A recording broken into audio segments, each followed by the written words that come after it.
prevalecerão contra ela. Amém. Eu quero conversar com os irmãos hoje a respeito da doutrina da igreja, o estudo da igreja. E esta é uma doutrina bíblica, esta é uma doutrina histórica, ou seja, está presente ao longo da história, dos 2000 anos da história da igreja. E esta é também uma doutrina teológica.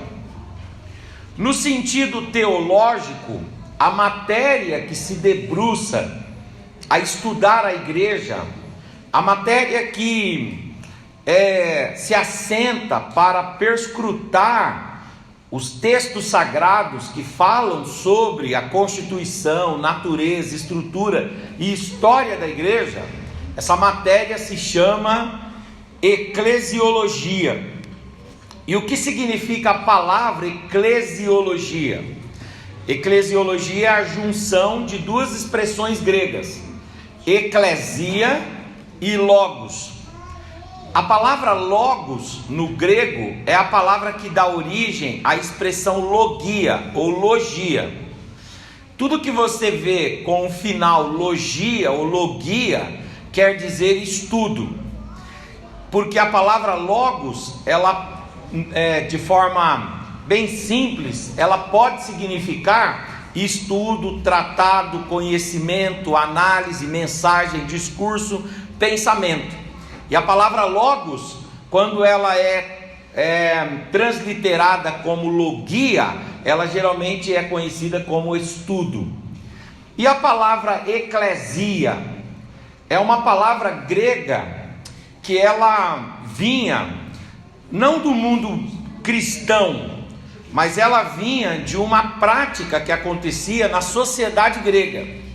O que acontecia na sociedade grega que era referido, era definido com a palavra eclesia? Os gregos, eles eram divididos em cidades-estados. Por exemplo, a nossa região oeste é dividida em municípios. Então nós temos o município de Itapevi, município de Jandira, Barueri, Carapicuíba, não é assim? A Grécia antiga, do 4º século antes de Cristo mais ou menos, era organizada mais ou menos desta forma. Só que eram chamadas as cidades, que hoje nós chamamos de municípios, eram chamadas de cidades-estados. E cada cidade-estado tinha um rei, tinha um monarca, tinha um imperador, tinha uma família dominante.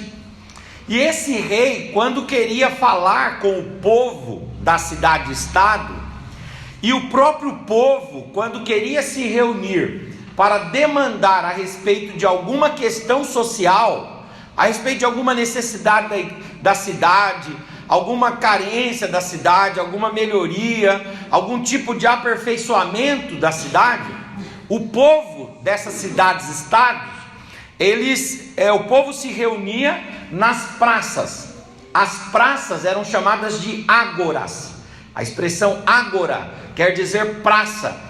Então o povo saía das suas casas, se reunia nas ágoras, nas praças. E ali nas praças, aquele povo reunido, aquele povo formava uma reunião, formava uma assembleia, formavam ali uma comunidade. E ali eles demandavam sobre questões sociais, deliberavam sobre questões e necessidades da própria cidade. E também ali o rei se apresentava no meio deles e dava alguma orientação, alguma palavra, algum conselho, alguma direção, dava alguma mensagem para eles ali. Então a palavra eclesia, ela surgia exatamente nesse ajuntamento, nesse aglomerado. A palavra eclesia surgia quando as pessoas saíam de suas casas, vinham para as ágoras, que eram as praças, e se reuniam ali. Aquela reunião, aquela assembleia, aquela comunidade era chamada de comunidade eclesia, porque o termo eclesia significa a comunidade dos chamados para fora. Chamados para fora da onde? Das suas casas. Eles estavam em casas, distantes do rei e distantes das demandas sociais e públicas. Mas aí eles eram chamados para fora das suas casas, e eles tinham a oportunidade de se assentarem com o rei, ouvir o rei, receber o rei, adorar o rei também, prestar ali homenagens ao rei, e tinham a oportunidade de demandar sobre questões para o cuidado social, público e deles mesmos. Então essa reunião, esse ajuntamento era chamado de eclesia. E a palavra eclesia, ela vai aparecer no 4º século antes de Cristo. Ela já é referida, ela é citada pelos filósofos, e ela designa o quê? O que ela conceitua? Ela define o ajuntamento, ela define a assembleia, a coletividade. Quando chega no Novo Testamento, o Senhor Jesus, aqui em Mateus 16, versículo 18, quando ele está ali num colóquio com o Pedro, o Senhor Jesus diz assim para Pedro: ô Pedro, você é Pedro. Pedro, os irmãos sabem que quer dizer pedra. E sobre esta pedra, não a pedra Pedro, mas a pedra que era a mensagem ou a palavra que Pedro tinha acabado de dar. E qual palavra que Pedro tinha acabado de dar?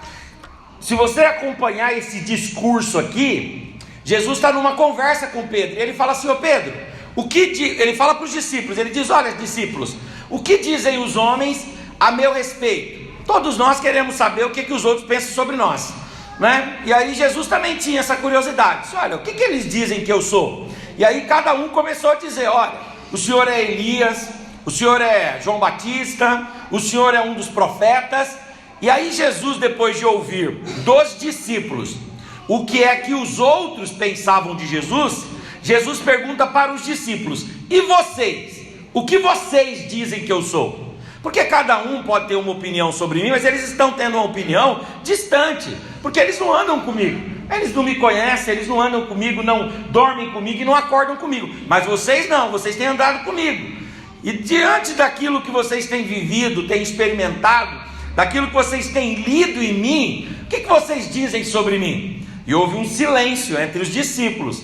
Aí o Pedro, que era mais eufórico, o Pedro mais sanguíneo, que tomava a frente, o Pedro vem e levanta a mão e diz: Senhor, eu tenho uma palavra aqui para dar para o Senhor sobre isso aí. Jesus diz: então fala, Pedro. E ele diz assim: para mim, Senhor, tu és o Cristo, o Filho do Deus vivo. Tu és o cumprimento das promessas messiânicas. Tu és o Verbo de Deus encarnado entre nós. Tu és o unigênito de Deus Pai. Tu és aquele que era, que é, o Todo-Poderoso, glorioso e extraordinário. Tu és Deus encarnado entre nós. Tu és o Filho Supremo de Deus. Aí Jesus vai e faz uma colocação. Ele diz assim: ô Pedro, não foi nem a carne e nem o sangue que te revelou isso. Porque um homem, por mais religioso que seja, ele não consegue ter a visão que ele deve ter de Jesus, senão o Espírito, se o Espírito não revelar para ele. Então o indivíduo pode nascer na igreja, pode andar com Jesus, pode até dormir e acordar com Jesus, mas ele só consegue receber uma clara visão, um claro entendimento de quem é Jesus, da importância de Jesus, da seriedade que é estar com Jesus, quando esse indivíduo dá lugar para o Espírito Santo de Deus trabalhar em sua mente e seu coração. A religião, ela pode trazer algum conhecimento sobre Jesus, que é um conhecimento pálido, um conhecimento opaco, um conhecimento fraco, um conhecimento líquido sobre Jesus, mas só conhece plenamente Jesus e só é capaz de confessar acertadamente a respeito de quem é Jesus, aquele indivíduo que não é um mero religioso, um mero frequentador de igreja, um mero cristianizado, um mero adepto do evangelho ou simpatizante de igreja, mas aquele indivíduo que foi iluminado, aquele indivíduo que foi esclarecido, aquele indivíduo que foi regenerado, aquele indivíduo que foi transformado, aquele indivíduo que foi, aleluia, recebeu a revelação do Espírito Santo a respeito de quem é Jesus de verdade. E aí Jesus vai e diz para Pedro: ô Pedro, não foi nem a carne e nem o sangue quem te revelou isso aí que você falou agora. Quem te revelou isso aí que você falou agora foi o Espírito Santo de Deus, foi Deus que te revelou que eu não sou um líder qualquer de uma religião. Foi o Espírito Santo que te revelou que eu não sou um profeta qualquer. Foi o Espírito Santo que te revelou que eu não sou um homem comum. Foi o Espírito Santo que te revelou que eu não sou um judeu, galileu, um nazareno comum. Não, foi o Espírito Santo que abriu seu entendimento, foi o Espírito Santo que arrancou todo o entenebrecimento e toda a prisão e toda a limitação da sua mente e dos seus sentimentos, e te trouxe a clara certeza e percepção de quem eu sou. Você só pode falar isso aí porque o Espírito Santo foi quem te concedeu a autoridade e a clareza para dizer o que você disse. Então Jesus, ele diz: olha, Pedro, e sobre, aí ele diz: e eu vejo que tu és Pedro, tu és Pedro, e sobre esta pedra, e aí alguém diz assim: aqui pedra, porque Pedro quer dizer pedra. Então alguém fala assim: sobre Pedro a igreja foi edificada. Essa é a tese da igreja católica. Por isso que a igreja católica fala que Pedro foi o primeiro papa, ele foi o pai da igreja. Alguns católicos, padres, rabinos e doutrinadores católicos, mestres católicos, dizem que Pedro, ele é o alicerce da igreja. E na verdade, aqui esse texto precisa ser compreendido. Você que é crente, está aqui no culto de ensino, você precisa ampliar, maximizar a sua percepção e ungir seu coração para que você receba essa palavra. A palavra de que a centralidade da igreja, de que a firmeza da igreja não está em Pedro, logo ela não está em homem. A centralidade da igreja, a firmeza da igreja, o alicerce da igreja, a coluna da igreja, a pedra fundamental da igreja, não é Pedro, não é o homem. A igreja, ela existe fundada, firmada, enraizada, estruturada, ela está bem alicerçada na pedra fundamental que é Jesus Cristo, o nosso Senhor. Então Jesus vai falar para Pedro assim: Pedro, sobre esta pedra eu edificarei a minha igreja. A minha igreja. E o que é igreja? Quando Jesus falou que ele edificaria a sua igreja, ele vai lá no mundo helênico e ele toma uma palavra do mundo helênico. Que palavra é esta que aparece no grego aqui? Eclesia. E ele diz assim: eu edificarei sobre esta pedra, sobre esta fala sua, eu edificarei a minha igreja. Quer dizer que a igreja não é firmada sobre homens, a igreja não é firmada sobre religião, a igreja não é firmada com base em preceitos humanos. Não, a igreja está alicerçada e mantida na pessoa bendita e gloriosa de Jesus Cristo, que é o Filho de Deus, que é o Salvador do mundo, que é o Verbo de Deus encarnado.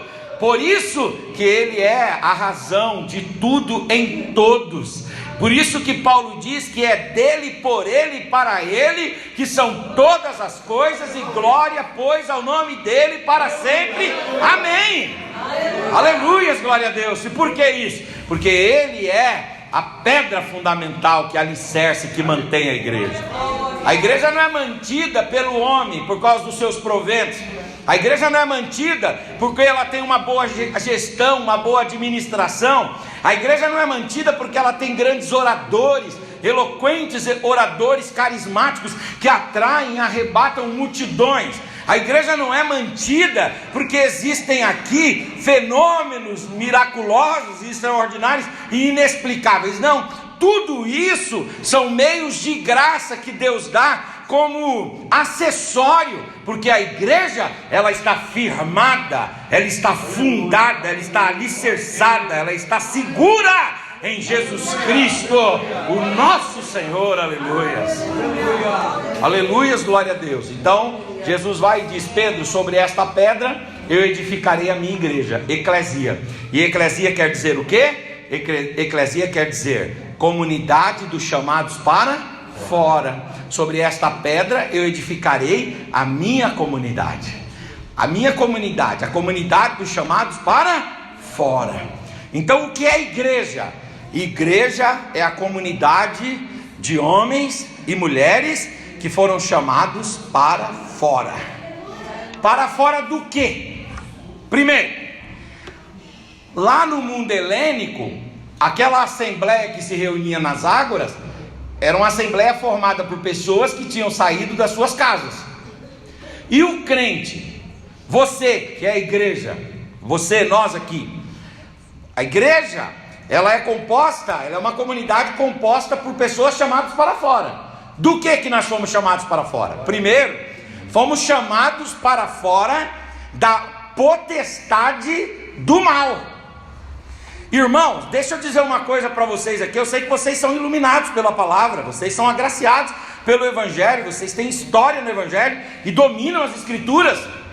E eu sei que eu estou falando isso aqui muito mais por amor ao argumento do que por verdade, porque os irmãos são iluminados.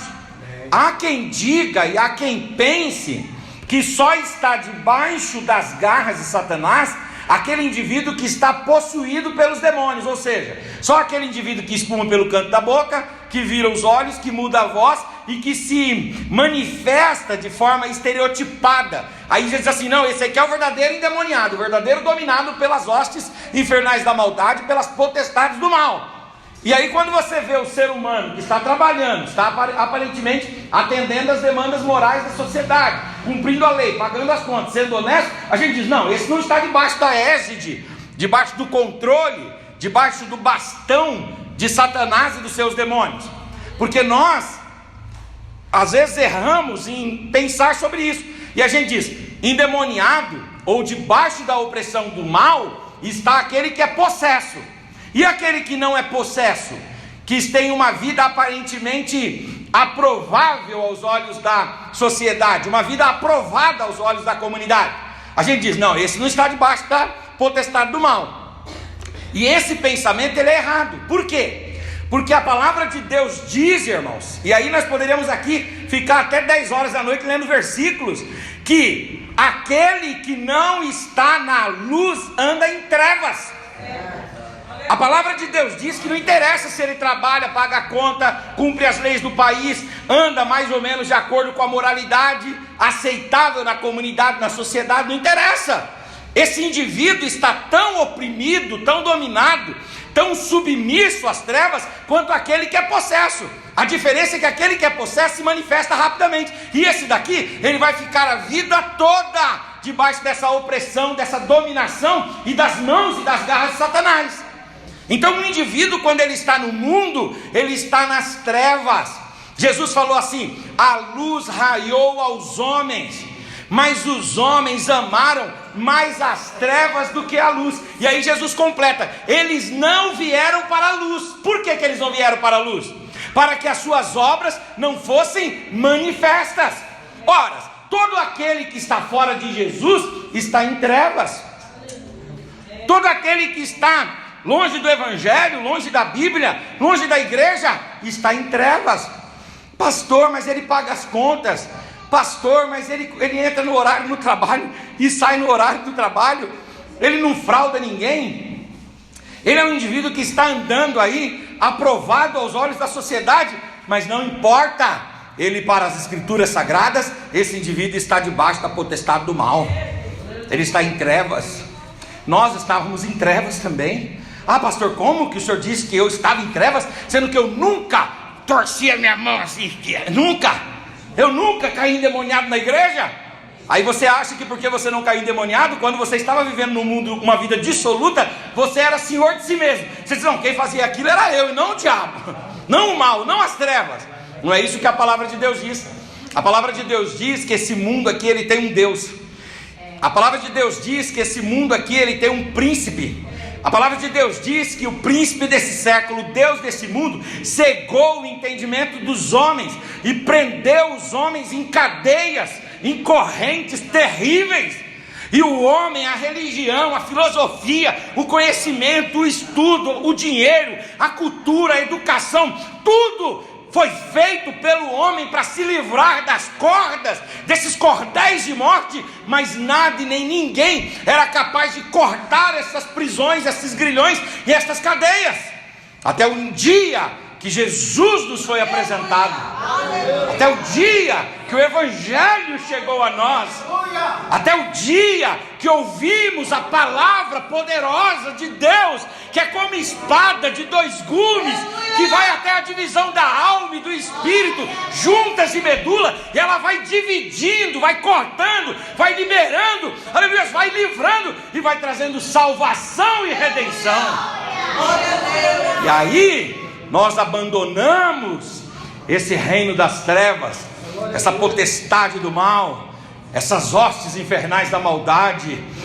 O diabo tira a mão de sobre nós, de sobre a nossa mente, de sobre o nosso coração, arranca o seu cetro que conduzia a nossa vida, é arrancado. E aí se cumpre o que acontece ali em Colossenses 1,13, quando Paulo diz assim, 2,13, quando Paulo diz assim: agora, irmãos, nós fomos arrancados do reino das trevas e fomos transportados para o reino, aleluias, do Filho de Deus.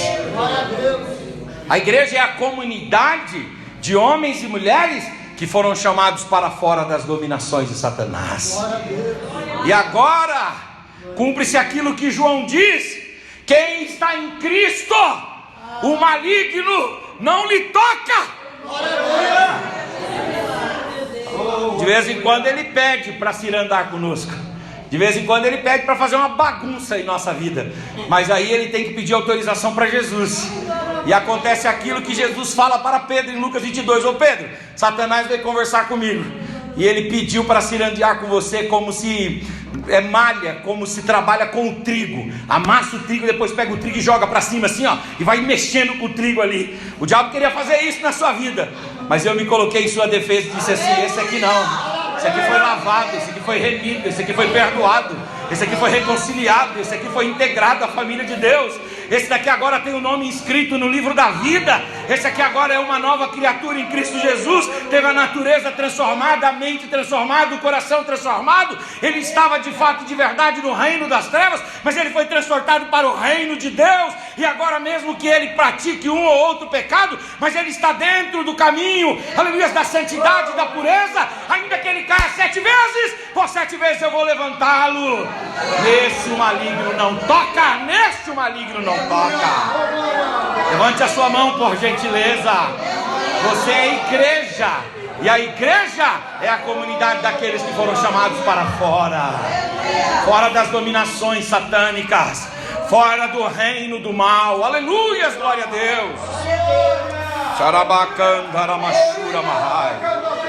Aleluias, aleluias. A comunidade de Jesus é uma comunidade que foi chamada para fora das dominações satânicas.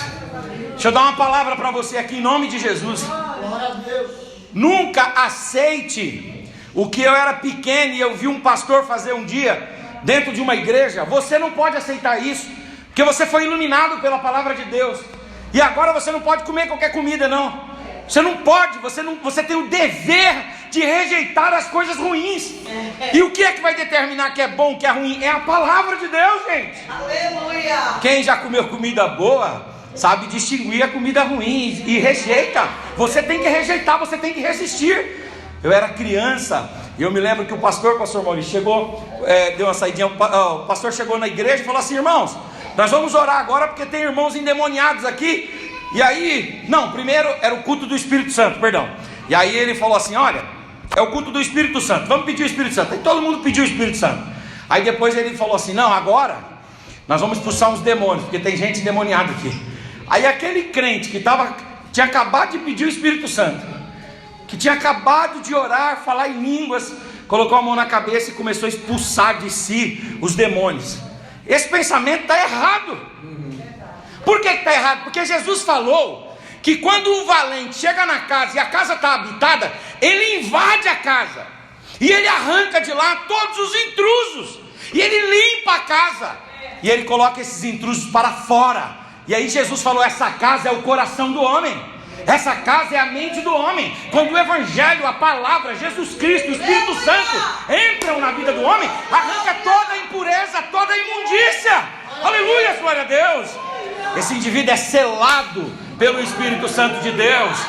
O Espírito Santo passa a habitar no seu coração, e os demônios tentam entrar e nunca mais encontram guarida. Aleluias, glórias a Deus, aleluias, glórias a Deus. A igreja é a comunidade dos chamados para fora do que? Da dominação do mal. Aleluias, não acredite em macumba, no sentido de que essa macumba possa pegar num crente. Esses dias um irmão chegou para mim e falou assim: olha, fulano de tal, pastor Henrique, está muito doente. Eu digo: é mesmo? É. E ele está doente ali porque é trabalho. Eu falei: mas que trabalho que é isso aí que você está falando? Não é trabalho, pastor. Mas trabalho o que assim? A pessoa saiu de manhã, vai trabalhar e ficou cansado e ficou desse jeito? Como é que é trabalho? Está fazendo muita hora extra? Como é que é trabalho? Não, pastor, é trabalho mesmo, é trabalho de encruzilhada, essas coisas. Eu digo: não, mas isso aí você está falando em relação ao crente? É, em relação ao crente. Olha, mas e a palavra de Deus que está escrita em Efésios 1:3? Glória ao Deus e Pai de nosso Senhor e Salvador Jesus Cristo, que nos abençoou. Aleluia. Que nos abençoou com todas as sortes e bênçãos dos lugares celestiais em Cristo Jesus. Acabou. Aleluia. Ai, pastor, fizeram um mal olhado. O que é? Mal olhado. São crendices sincréticas do mundo. Você não, você, pelo amor de Deus, você tem que renovar a sua mente. Ah, pastor, aí alguém diga assim: ah, pastor, mas eu já vi isso. E aí você quer colocar a sua experiência como sendo maior que a palavra de Deus. Não interessa se você já viu ou deixou de ver. O que nós nos guiamos não pelas nossas experiências, nós nos guiamos pela palavra de Deus. Pela palavra de Deus está escrito que quem está em Cristo, nova criatura é. As coisas velhas são passadas, e eis que tudo se fez novo. Aleluia, glória a Deus. Paulo diz, escrevendo aos irmãos de Corinto, no capítulo 6, versículo 19: não sabeis vós que sois templo do Espírito Santo de Deus, que Ele habita em vós? Aleluia. Espírito não proveniente dos homens, e vontade não proveniente dos homens, mas Espírito proveniente de Deus. Você é casa, você é morada, você é a habitação de Deus. Você é a igreja de Jesus Cristo, nosso Senhor. O diabo tenta nos enganar, dizendo que é capaz de invadir a mente do crente, dizendo que é capaz de invadir o coração do crente. Não! A palavra de Deus é assim: não deis lugar ao diabo. Não deis lugar ao diabo. Por que eu não vou dar lugar ao diabo? Porque ele não tem lugar em mim. Ele só recebe lugar em mim se eu der. Ele não tem. Por que ele não tem? Porque a minha casa, que é a minha mente, o meu coração, a minha vida, as minhas expectativas, os meus projetos, os meus ideais, a minha vida, a minha natureza, tudo que eu sou, tudo que eu penso, agora, aleluia, tudo isso é conduzido pela pessoa bendita e gloriosa do Espírito Santo de Deus. E eu fui retirado, você foi retirado, aleluia, glória a Deus, do reino das trevas. Fala isso para o seu irmão, diga para ele: você faz parte, diga, você faz parte da comunidade de homens e mulheres que foram arrancados do reino das trevas. Diga: você está no reino de Deus, no reino dos céus, no reino do Altíssimo, no reino do Filho de Deus. Aleluia! A igreja é a comunidade dos chamados para fora das dominações satânicas. A igreja é a comunidade dos chamados para fora, em segundo lugar, do mundo. E a Bíblia usa a palavra mundo para três coisas. Primeiro, mundo na Bíblia é o homem. Quando em João 3,16 está escrito assim, porque Deus amou o mundo de tal maneira que deu o seu Filho unigênito para que todo aquele que nele crer não pereça, mas tenha a vida eterna. A palavra mundo ali, ela deve ser entendida como humanidade. Deus amou a humanidade, Deus amou o homem, Deus amou você, Deus me amou, Deus amou o mundo, no sentido de Deus amou o homem. Segundo, a palavra mundo, às vezes ela é uma palavra que é utilizada para a criação, para a natureza. Por exemplo, em Atos 17, Paulo diz que Deus criou o mundo. Deus estabeleceu as estações, e Deus é quem provê o sustento e os alimentos para cada ser criado. Quando a Bíblia fala de mundo ali, em Atos 17, Paulo está falando de mundo no sentido criação.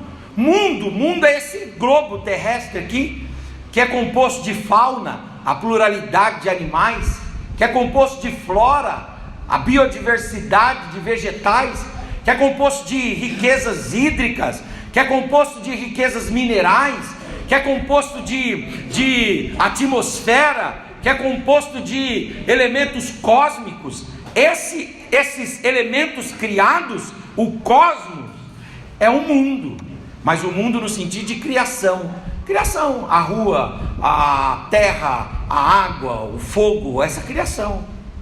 E há mundo na Bíblia de uma forma perigosa, perniciosa, que a ideia de mundo não é nem homem e nem criação, mas a ideia de mundo é sistema caído, sistema embriagado pelas maldades, maledicências, concupiscências e vícios. É o sistema caído. O apóstolo São João diz assim: olha, não ameis o mundo, nem o que no mundo há, porque aquele que ama o mundo, o amor do Pai não está nele. Ora, quando o João diz isso, o João está querendo dizer que mundo que eu não posso amar? O mundo humanidade? Não, o mundo humanidade eu devo amar. O mundo criação? O mundo criação eu devo amar. Que mundo então que eu não posso amar? É o mundo no sentido de sistema caído. Aí você diz: pastor, como é que é esse negócio desse sistema? É o seguinte, irmãos, o sistema, ele é uma força, é uma energia, o sistema é uma influência, o sistema é uma inclinação, o sistema, ele é uma violência que vem contra nós, nos puxando para o errado. E aí, esse vício para o errado está em todos os ambientes. Começa lá dentro de casa e vem para a escola, vem para os ambientes de trabalho. E lá no ambiente de trabalho parece que está tudo em paz, daqui a pouco se estabelece ali um conflito. Que você diz: mas quem foi que começou essa guerra aqui? Ninguém sabe explicar. E por que não? Porque isso faz parte do sistema caído. O sistema caído, ele diz que o mais forte tem que prevalecer sobre o mais fraco. O sistema caído, ele diz que você tem que trabalhar, que você tem que vencer, mas não é só vencer na vida, é vencer na vida de uma forma que você subjugue os outros. O sistema caído, ele diz que você deve se entregar a todos os prazeres. É a partir do mundo sistêmico que surge a frase: eu tenho esse direito, eu me devo isso, eu vou me dar esse prazer. Quem é que desenvolve essa metodologia? Eu vou me dar esse prazer. É o mundo, é o sistema caído, que fala para você assim. Ninguém chegou para você e disse assim: ô Hugo, atenda todas as suas aptidões. Ninguém chegou para você, mas há uma corrente, há uma influência, há uma força, e você vê as pessoas todas se atendendo, e você fica pressionado a se atender também. Você diz assim: se o outro faz o que quer e também está tudo bem com ele, por que eu não faço o que eu quero? Isso é um sistema caído. Eu vou me dar esse prazer, eu não quero nem saber das rédeas, eu não quero nem saber dos limitadores, eu não quero nem saber dos balizadores da minha conduta. Eu vou agir de forma livre, leve e solta. Aí você vê o indivíduo, ninguém diz para você: você precisa ficar rico, viu? Você precisa estudar e trabalhar bastante para você ficar rico. Ninguém fala isso para você, mas você vê as pessoas te cobrando, fala assim: você não está estudando? Não, e por que não? Parou de estudar? Quem não estuda não vai para frente, né? Não, estou estudando, amém. E você não está trabalhando? Não, está trabalhando só no emprego? Não tem como arrumar outro emprego não? Poxa, você comprou sua casa já? Não comprou, não comprou. Então, tem que entrar numa dívida aí, e aí o sistema vai te conduzindo. Esse é o sistema mundano, esse é o mundo. Mas a palavra de Deus diz que todos nós estávamos dominados por esse sistema caído, esse sistema mundano, destruidor, corrupto e corruptor, esse sistema deplorável. Mas um dia nós encontramos com Jesus Cristo, e a nossa vida foi salva, foi redimida, foi reconciliada. Aleluia, nós somos arrancados do mundo. Arrancados do mundo no sentido de sairmos do meio da humanidade? Não, nós estamos no meio da humanidade. No sentido de sairmos do mundo criado? Não, nós estamos no mundo criado. Então, em que é que nós somos divergentes, conflitantes com o mundo? No sentido de nós não pactuarmos com as mesmas ideologias. Nós não pactuamos com as ideologias, nós não pactuamos com os valores, nós não pactuamos com as influências. Nós temos uma nova e diferente visão de ser. E essa visão de ser veio de quem para nós? Veio do Espírito Santo. Aleluia. Que no dia que nós aceitamos Jesus, aleluia, no dia que você aceitou Jesus, Jeremias 31 diz assim, que Deus, naquele dia da conversão, Deus arrancou um coração de pedra, duro, entenebrecido, empedernecido, aleluia, insensível, e colocou no lugar um coração de carne. E Paulo, escrevendo aos Filipenses, ele diz assim: irmãos, Deus não só mudou o nosso coração, Deus também fez um transplante de mente. E agora nós temos uma nova mente. Que mente é essa? A mente de Cristo.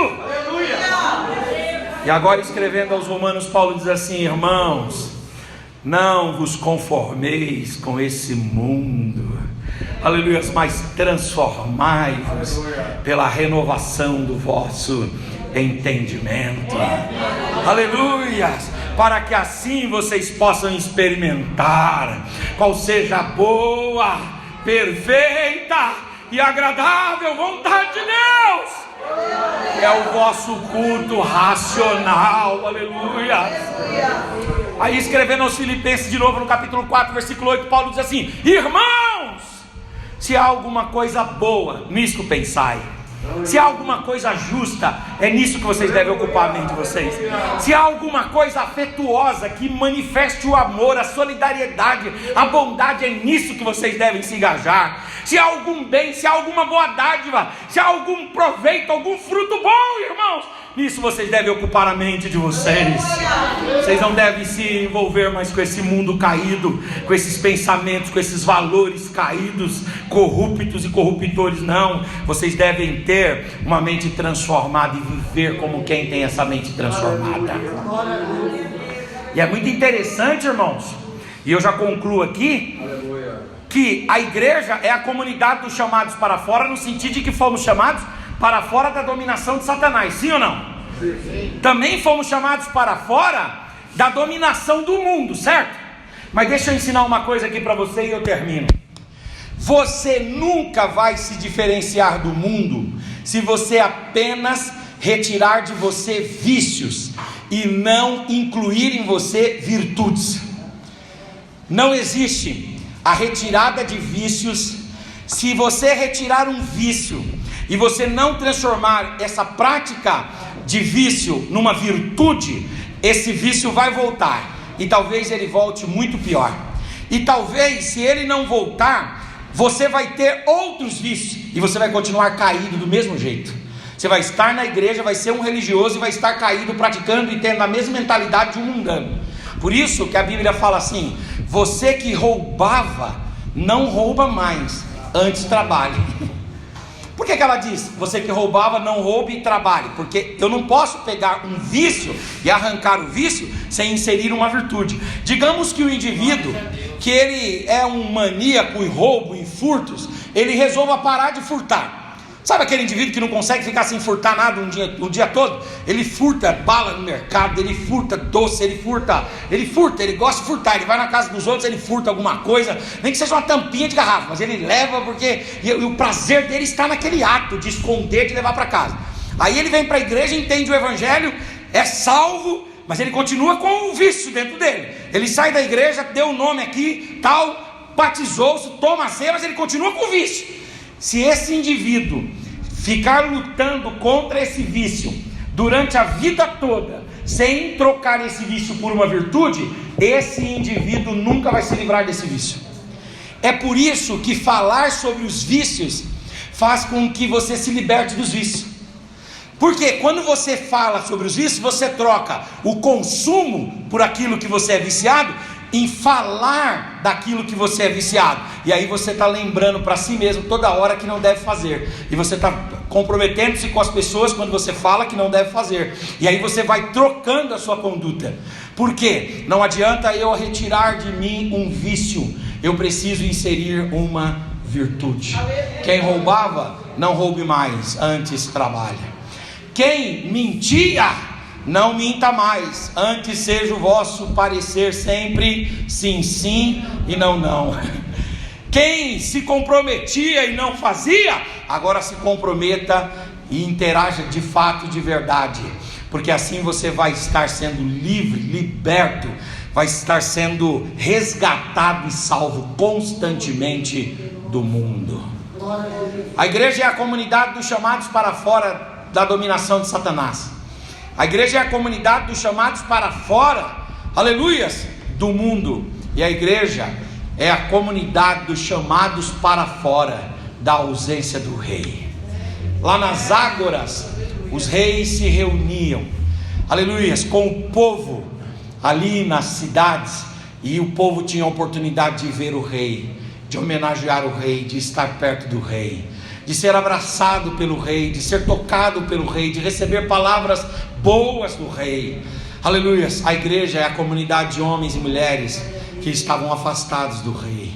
O rei estava longe, havia uma parede, havia uma separação, mas nós fomos resgatados, nós fomos redimidos. O véu do templo foi rasgado, o novo e vivo caminho nos foi aberto, e agora nós podemos ver o rei, podemos nos prostrar diante do rei, podemos beijar os pés do rei, adorar o rei, cantar ao rei e ouvir a sua voz poderosa, a sua voz gloriosa, amorosa, guiadora, aleluia, norteadora.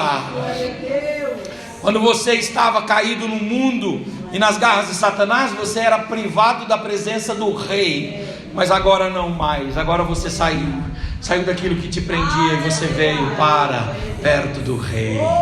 O rei está perto de você, meu irmão, aleluia. O rei está perto de você, aleluia, aleluia. Ele disse: eu não vos deixarei órfãos, de forma alguma, eu vou para o meu Pai, mas eu vos enviarei um outro Consolador, aleluia. E quando está terminando o Evangelho de Mateus, Mateus diz assim, que o Senhor disse aos discípulos e a nós: e eu estarei convosco todos os dias, até a consumação dos séculos, aleluia. Ele está aí com você agora, aleluia. Você vai embora para casa, talvez você fique longe dos irmãos da igreja, mas o rei estará perto de você, aleluia. Talvez você lá na sua casa se sinta um solitário, porque ninguém comunga da mesma fé que você, mas o rei está dizendo: eu estou com você ali também. Talvez lá no seu ambiente de trabalho você sofra uma oposição, uma resistência, até um escárnio por parte das pessoas, mas o rei está dizendo: eu estou vendo tudo e eu estou perto de você, aleluia, glória a Deus. Eu libero palavras de fortalecimento, de vida, aleluia, de abundância. Eu libero palavras de saúde, de cura, de libertação. O rei tem coisas boas. Levante a sua mão por gentileza, levante a sua face, abra a tua boca e glorifique ao Rei da glória, aleluia. A igreja é a comunidade dos chamados para fora do distanciamento do rei.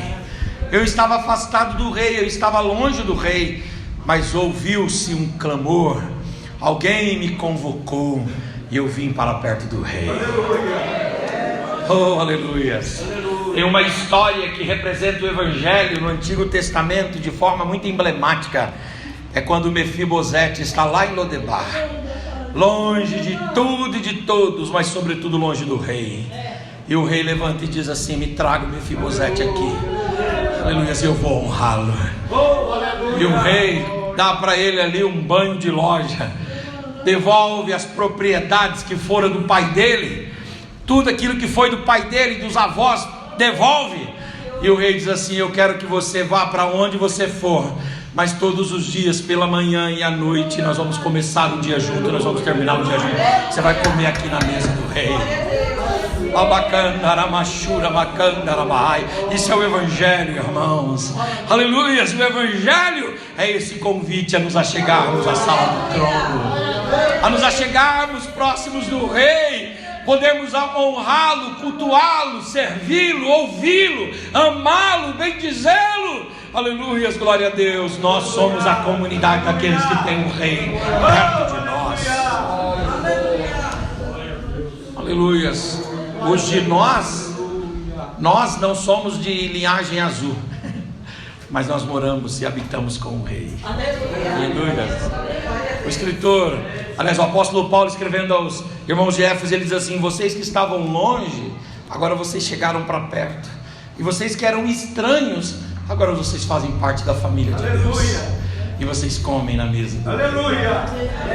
Oh, aleluia. Você fala: pastor, quando que eu como na mesa do rei? Quando você vem aqui na igreja e o rei está aí pertinho de você, falando com você. Aleluia. Quando que você come da mesa do rei? Quando você está sofrendo aflições e angústias e ninguém tem uma palavra de esperança para dar, mas o rei alimenta a tua mente, alimenta a tua alma e diz assim: libera essa palavra, profeta, abre essa boca que eu vou te usar aqui no meio desse caos.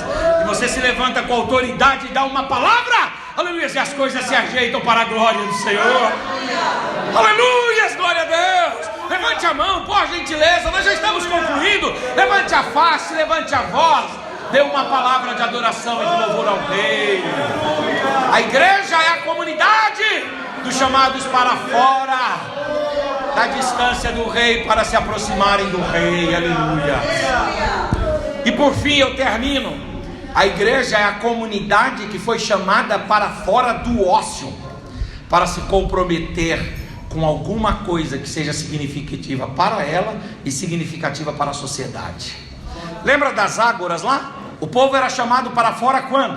O povo era chamado para fora quando eles tinham que se comprometer com o cuidado coletivo, o povo cuidando do povo. E o povo tinha que se comprometer também com a própria comunidade, com a sociedade na qual eles viviam. A igreja é a comunidade de homens e mulheres que aceitam o desafio de sair da ociosidade